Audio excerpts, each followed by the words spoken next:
আজকে আবার বহু বছর পরে আজকে আবার বহু বছর পরে আরেকটি গুরুত্বপূর্ণ অনুষ্ঠানে, দলের একটি অত্যন্ত গুরুত্বপূর্ণ অনুষ্ঠানে আপনাদের সামনে আমি উপস্থিত হতে পেরেছি।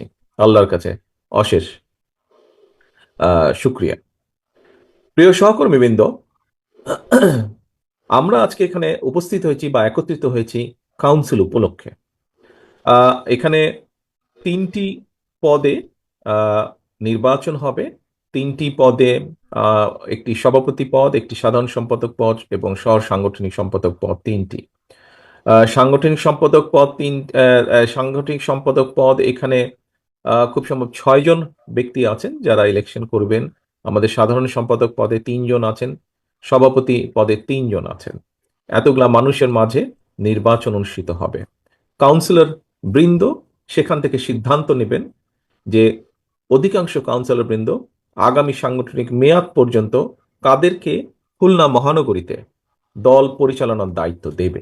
অর্থাৎ আগামী দিন দলের লক্ষ্য উদ্দেশ্য নীতি আদর্শ খুলনা মহানগরীর প্রান্তিক জনগোষ্ঠীর কাছে পৌঁছে দেবে, নিয়ে যাবে।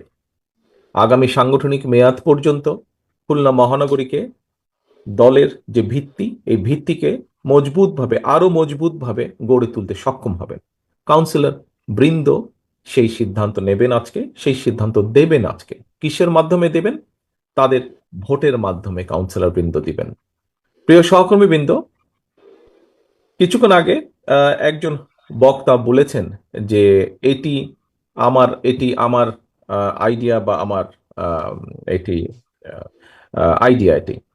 দেখুন, এখানে একটি কথা আমি পরিষ্কারভাবে উল্লেখ করতে চাই। এই যে ভোট প্রয়োগের মাধ্যমে, ভোট গ্রহণের মাধ্যমে, কাউন্সিলরদের মাধ্যমে দলের দলকে পুনর্গঠন করা, সাংগঠনিক ভিত্তিকে গড়ে তোলা, এটি আমার কোনো আইডিয়া না।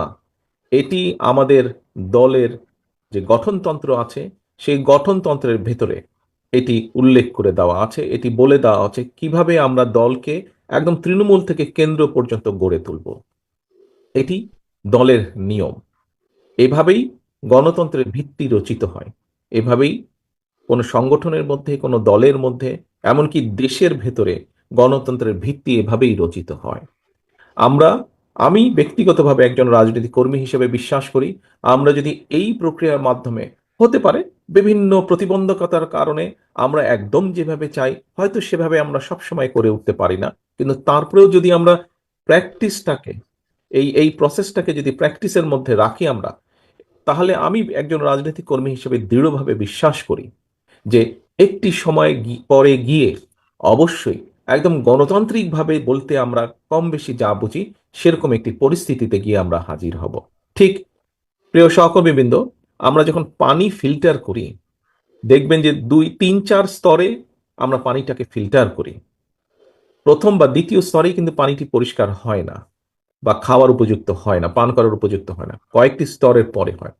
ঠিক ডেমোক্রেসি বা গণতন্ত্র আমাদেরকে প্র্যাকটিস করতে হবে। আমরা যত এটিকে প্র্যাকটিস করব, এই প্র্যাকটিসটা যত আমরা করব, আস্তে আস্তে আস্তে গণতন্ত্রটা তত স্বচ্ছ হবে, তত জবাবদিহিমূলক হবে। প্রিয় সহকর্মীবৃন্দ, আজকে আমরা দলের ভেতরে এই গণতন্ত্র প্র্যাকটিস করছি, দলকে গণতান্ত্রিকভাবে গড়ে তোলার আমরা চেষ্টা করছি। কিন্তু এই যে বাংলাদেশ, যেই বাংলাদেশে মানুষের গণতান্ত্রিক অধিকার, কথা বলার অধিকার, রাজনৈতিক অধিকার, অর্থনৈতিক অধিকার প্রতিষ্ঠার জন্য আমাদের শত হাজারো নেতাকর্মী গুম হয়েছে, খুন হয়েছে, আমাদের লক্ষ লক্ষ নেতাকর্মী বিভিন্নভাবে, এখানে উপস্থিত আপনারা যারা আছেন কম বেশি প্রত্যেকটা মানুষ বিভিন্নভাবে নির্যাতিত হয়েছে, মিথ্যে মামলা, গায়েবী মামলার আপনাদেরকে হাজির দিতে হয়েছে, এখনো অনেককে হাজির দিতে হচ্ছে, প্রায় প্রতিনিয়ত কোর্টে হাজির দিতে হচ্ছে। কেন? সেই একটি কারণ, দেশের মানুষের গণতান্ত্রিক অধিকার প্রতিষ্ঠিত করার জন্য। এখন বলতে পারেন যে দেশের মানুষের গণতান্ত্রিক অধিকার প্রতিষ্ঠিত করলে কি হবে?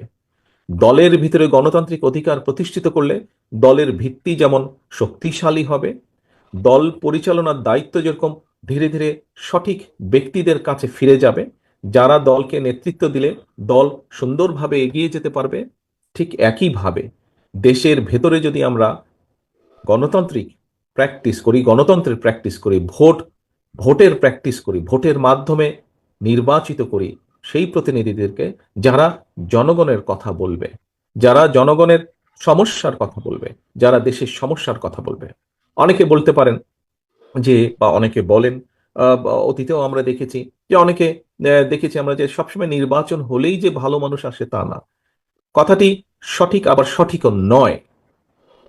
কিভাবে সঠিক নয়? একটু আগে যেই কথাটি বলেছি, আমরা যত বেশি গণতন্ত্র প্র্যাকটিস করব, যত বেশি ভোটের প্রক্রিয়াটি আমরা প্র্যাকটিস করব, তত ধীরে ধীরে ভালো মানুষগুলো, যেই মানুষগুলোকে সমাজ চায়, যেই মানুষগুলোকে সমাজের প্রয়োজন, দেশের প্রয়োজন, যে মানুষগুলোকে প্রয়োজন সার্বিকভাবে, বৃহৎ জনগোষ্ঠীর প্রয়োজন, সেই মানুষগুলো পর্যায়ক্রমিকভাবে সামনে চলে আসতে সক্ষম হবেন।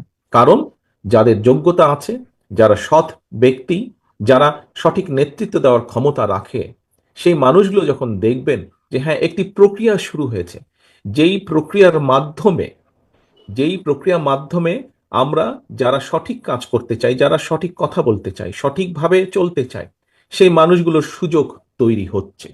প্রিয় সহকর্মীবৃন্দ, আমি একজন রাজনৈতিক কর্মী হিসেবে দৃঢ়ভাবে বিশ্বাস করি যে পর্যায়ক্রমিকভাবে আমরা সেই মানুষগুলোকে খুঁজে বের করতে সক্ষম হব, যেই মানুষগুলোর প্রত্যাশা এই দেশের বৃহৎ জনগোষ্ঠী, এই দেশ যেই মানুষগুলোর প্রত্যাশা করছে, যে মানুষগুলোর দিকে তাকিয়ে আছে। কাজেই আমাদেরকে যে কোনো মূল্যে একটি রাজনৈতিক দল হিসেবে, বিশেষ করে গণতন্ত্রের সপক্ষের শক্তি হিসেবে বাংলাদেশ জাতীয়তাবাদী দল আপনাদের সকলকে, আপনারা যারা এখানে শহীদ জিয়ার কর্মী, এখানে যারা দেশনেত্রী খালেদা জিয়ার সৈনিক, আপনাদের সকলকে, আমাদের সকলকে চেষ্টা করতে হবে, অব্যাহতভাবে আমাদেরকে চেষ্টা করতে হবে যে কোনো মূল্যে বাংলাদেশে গণতন্ত্র যাতে ফিরে আসে, যে কোনো মূল্যে বাংলাদেশের মানুষের ভোটের অধিকার যাতে প্রতিষ্ঠিত হয়। আমরা যদি ভোটের অধিকারকে প্রতিষ্ঠিত করতে পারি বাংলাদেশের মানুষের, তাহলেই আমরা বাংলাদেশকে, যেই সর্বনাশের সর্বনাশের যেই খাদের কিনারায় বাংলাদেশ চলে গেছে, সেখান থেকে ধীরে ধীরে আমরা উঠিয়ে আনতে সক্ষম হব। প্রিয় সহকর্মীবৃন্দ, আমরা একটু আগে, আমি এখানে আপনাদের সাথে যোগ দিয়েছি প্রায় ঘন্টাখানেক আগে, তার আগে থেকেও আপনাদের এই অনুষ্ঠান, আমাদের এই সম্মেলন অনুষ্ঠান শুরু হয়েছে। সেই অনুষ্ঠানে আমরা বিভিন্ন বক্তার বক্তব্য শুনেছি। অতীতে কি হয়েছে আমরা দেখেছি, কিভাবে বাংলাদেশের গণতন্ত্র ধ্বংস হয়েছে, কিভাবে মানুষের উপরে অত্যাচার, নির্যাতন হয়েছে আমরা শুনেছি। এবং শুধু যে আমরা শুনেছি তা না, একটু আগেই আমি বলেছি, এখানে আপনারা যারা আজকে উপস্থিত আছেন, কাউন্সিলর হিসাবেই উপস্থিত থাকুন, অথবা কাউন্সিলর না হলেও বিএনপি সহ বিএনপির বিভিন্ন অঙ্গ সহযোগী সংগঠনের বিভিন্ন পর্যায়ের নেতাকর্মী যারা আপনারা উপস্থিত আছেন, এমনকি এখানে সাধারণ মানুষ অনেক উপস্থিত আছেন, প্রত্যেকেই আমরা দেখেছি কিছুদিন আগেও কিভাবে অত্যাচার, নির্যাতন হয়েছে। প্রিয় সহকর্মীবৃন্দ, আমাদের বহু সহকর্মীকে আমরা হারিয়েছি। আমাদের বাইরেও, বিশেষ করে গত জুলাই আগস্ট মাসে আমরা দেখেছি কিভাবে নিরীহ সাধারণ মানুষের উপর অত্যাচার, নির্যাতন হয়েছে, কিভাবে 1400 মানুষ শহীদ হয়েছেন আজকের এই মুক্ত পরিবেশকে উপহার দেওয়ার জন্য। কিন্তু সহকর্মীবৃন্দ, আমাদেরকে থেমে থাকলে চলবে না, আমাদেরকে সামনে এগোতে হবে। আজকে বিভিন্ন বিষয়, এটি রাজনীতির একটি অংশ, বিভিন্ন বিষয়ে আলোচনা হবে, তর্ক হবে, বিতর্ক হবে। তবে আমাদেরকে খেয়াল রাখতে হবে আমরা তর্ক বিতর্ক করতে গিয়ে দেশে এমন পরিস্থিতির উদ্ভব যাতে না হয়, যাতে করে সেই স্বৈরাচার হোক, অথবা এমন কেউ হোক যারা বাংলাদেশের ভালো চায় না, এমন কেউ সুযোগ পেয়ে যাক। এ ব্যাপারে আমাদেরকে সতর্ক থাকতে হবে। এর একই সাথে আমাদেরকে সতর্ক থাকতে হবে আরো একটি বিষয়ে। প্রিয় সহকর্মীবৃন্দ, আমাদেরকে সতর্ক থাকতে হবে যে আমরা অযাচিত অযাচিত তর্ক বিতর্ক করে জনগণ এবং দেশের স্বার্থ রক্ষা থেকে যাতে দূরে সরে না যায়। আমাদের সামনে অনেক অনেক কাজ আছে। আমরা যখন রাজনীতিবিদ হোক, সমাজসেবী হোক, বিভিন্ন বুদ্ধিজীবী হোক, বা বিভিন্ন সুশীল সমাজের ব্যক্তিবর্গ নিয়ে হোক না কেন, আমরা যখন কোনো জায়গায় কথা বলার কোনো সুযোগ পাই, আমরা তখন বলি যে আমাদেরকে আমাদের এই শিক্ষা ব্যবস্থার দিকে নজর দিতে হবে, আমাদেরকে আমাদের স্বাস্থ্য ব্যবস্থার দিকে নজর দিতে হবে, আমাদেরকে আমাদের কৃষি ব্যবস্থার দিকে নজর দিতে হবে, আমাদেরকে নজর দিতে হবে এই যে দ্রব্য মূল্যের যে ঊর্ধ্বগতি, এই যে সাধারণ মানুষ প্রতিদিন যুদ্ধ করছে নিত্য প্রয়োজনীয় দ্রব্য মূল্যের যে ঊর্ধ্বগতি, বাজার সিন্ডিকেট বা যেটাই যেভাবে আমরা বলি, এটির দিকে আমাদের নজর দিতে হবে, এটির বিরুদ্ধে ব্যবস্থা গ্রহণ করতে হবে। প্রিয় সহকর্মীবৃন্দ, এই যে কয়েকটি কথা বললাম, আমাদেরকে এই কাজগুলো করতে হবে, এবং এই কাজগুলো যদি না করি আমরা এই দেশকে রক্ষা করা যাবে না। এই কাজগুলো করতে হলে দেশের মধ্যে আমাদেরকে স্থিতিশীলতা আনতে হবে। এই কাজগুলো যদি আমাদেরকে করতে হয়, আমাদেরকে ঠান্ডা মাথায় বসে আলোচনা করে করতে হবে। এই কাজগুলো যদি করতে হয়, আমাদেরকে সঠিক ব্যক্তিদেরকে নির্বাচিত করতে হবে যারা দেশের মানুষের জন্য, দেশের জন্য এই কাজগুলো করবে। প্রিয় সহকর্মীবৃন্দ, আপনাদেরকে একটি উদাহরণ আমি দিতে চাই এইখানে। আমি বাস করছি বর্তমানে, বাধ্য হয়ে গত 15-16 বছর ধরে আমি যুক্তরাজ্যে আছি, প্রবাস জীবনে আছি আমি। প্রিয় সহকর্মীবৃন্দ, আপনারা নিশ্চয়ই এরই মধ্যে দেখেছেন যে আমরা 31 দফা নামে 31টি দফা দিয়েছি বিভিন্ন বিষয়ে। যে একটু আগে বললাম, কৃষি, স্বাস্থ্য, প্রশাসন, শিক্ষা, অর্থনীতি, বিভিন্ন বিষয়ে আমরা 31 দফা দিয়েছি। আমি 31 দফার বিষয়ে বড় কথায় যাব না, বিস্তারিতভাবে আমি এখন যাব না। এই 31 দফার মধ্যে আমরা একটি দিয়েছি স্বাস্থ্য ব্যবস্থা, বাংলাদেশের মানুষের, জনগণের স্বাস্থ্য ব্যবস্থা। এবং সেখানে আমরা উল্লেখ করেছি যে যুক্তরাজ্যের যে এনএইচএস আছে, এই এনএইচএস এর আদলে আমরা চেষ্টা করব, আমাদের উদ্যোগ থাকবে, আমাদের পরিকল্পনা আছে যে বাংলাদেশের মানুষের জন্য স্বাস্থ্য ব্যবস্থা আমরা গড়ে তুলব। প্রিয় সহকর্মীবৃন্দ, কথাটি শুনতে খুব ভালো লাগে, কথাটি খুব আশার কথা যে যুক্তরাজ্যের মানুষ, আমরা জানি এই দেশের রাষ্ট্র, এই দেশের নাগরিক, এই দেশে বৈধভাবে যারা, এই যুক্তরাজ্যে বৈধভাবে যারা বসবাস করে, এই দেশের নিয়মকানুনের ভিতরে যারা বসবাস করে, সেরকম প্রত্যেকটি নাগরিক স্বাস্থ্য ব্যবস্থার সব রকম সব রকম সব রকম টেক কেয়ার এই দেশের রাষ্ট্র করে থাকে। অর্থাৎ একটা মানুষের যদি হার্টের অ্যাটাক করে, তাহলে তার বাইপাস অপারেশন হোক, তার স্টেন্টিং হোক, যে কোনো ব্যবস্থা হোক না কেন, রাষ্ট্র সেই ব্যয়ভার বহন করে। আমরা চাই বাংলাদেশের মানুষের জন্য এইরকম একটি স্বাস্থ্য ব্যবস্থা গড়ে তুলি।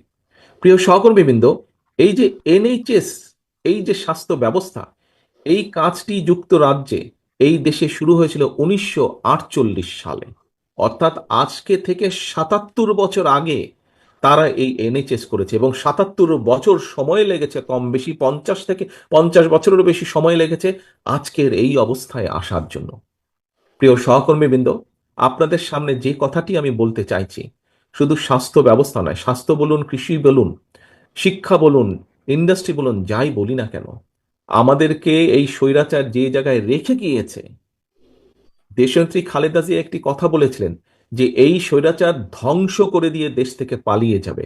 আজ বহু বছর আগে দেশনেত্রী সেই কথাটি বলেছেন, আজ পরতে পরতে সেই কথাটি সত্য হয়েছে যে স্বৈরাচার লুটপাট করে, এই যে স্বৈরাচার পালিয়ে গেছে লুটপাট করে, এই দেশকে ধ্বংস করে দিয়ে তারা পালিয়ে গেছে।